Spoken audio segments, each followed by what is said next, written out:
The slap didn't hurt, not in the way they expected. It landed sharp and loud, my head snapping sideways under the chandelier's light. The room went still, forks frozen mid-air, champagne flutes trembling in hands. Then came his fist in my hair, yanking me toward the door. My heels scraped across the marble. Guests shifted uncomfortably, but no one moved. At the threshold, he shoved me so hard I stumbled into the night air. Behind me, laughter. Slow, deliberate clapping. My brother's voice, clear and venomous. You had it coming. Before, people assume family is a safe place. Mine was a boardroom. Alliances, power plays, silent threats. My father was the king. My brother, the heir. Me? I was tolerated as long as I stayed useful. And for years I was. I ran the numbers for the family business, cleaned up PR messes, made problems vanish quietly. My father praised my efficiency in private, but never publicly. Credit always went to my brother. It didn't bother me, not at first. I thought loyalty mattered more than recognition. I was wrong. The breaking point. 2 weeks before that night, I'd caught the first crack. A supplier account in my name, one I never opened, draining funds into an offshore entity. The paperwork bore my signature, forged. When I confronted my father in his office, he leaned back in his chair, smirking. "You're overreacting. It's just bookkeeping." I knew it wasn't. It was laundering, and my name was the shield. When I said I was going to the authorities, he didn't argue. He just looked at me with a kind of bored certainty, like a man watching a fly buzz against a window, knowing it would tire and fall. The party. It was my brother's promotion dinner. 73 guests, executives, investors, politicians.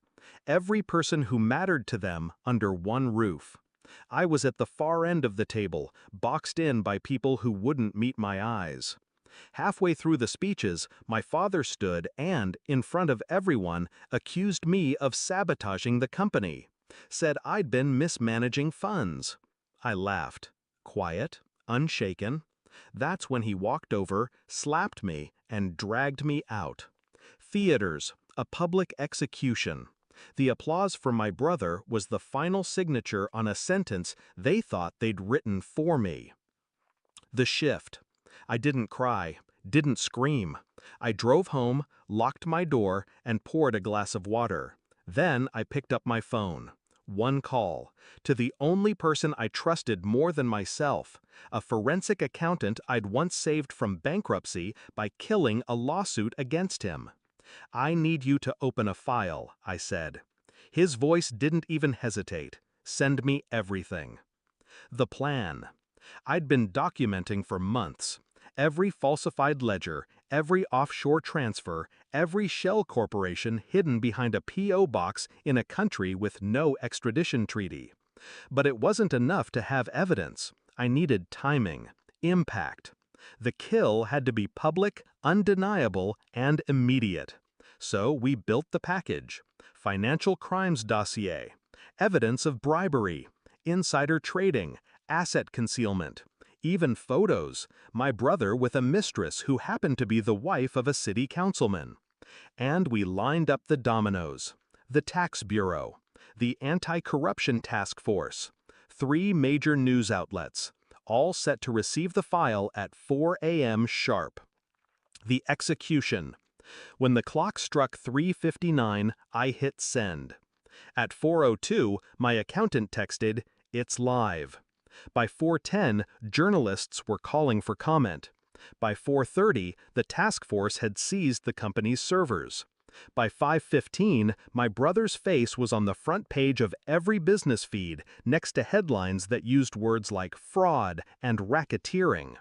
By sunrise, bank accounts were frozen, properties flagged, deals dead. Everything they built, gone. The confrontation. I didn't wait for them to call. I went back to the estate at 7 a.m. just as the first black SUVs pulled into the driveway. Agents with folders and warrants swarmed the house. My father stood on the porch in a robe, shouting at them. My brother was pale, phone glued to his ear, already realizing no one was picking up. When my father saw me, his voice dropped to a low growl. "You." I stepped closer, keeping my tone calm. "You slapped me in front of 73 people," I said.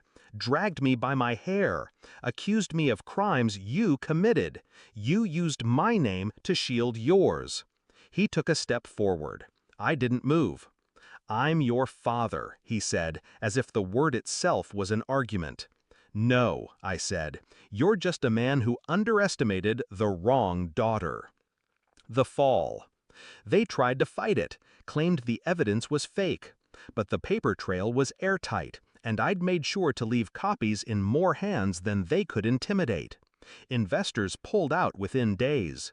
The board voted to dissolve the company rather than weather the storm. My brother's promotion? Rescinded. His name now floated in every article about white-collar corruption in the city.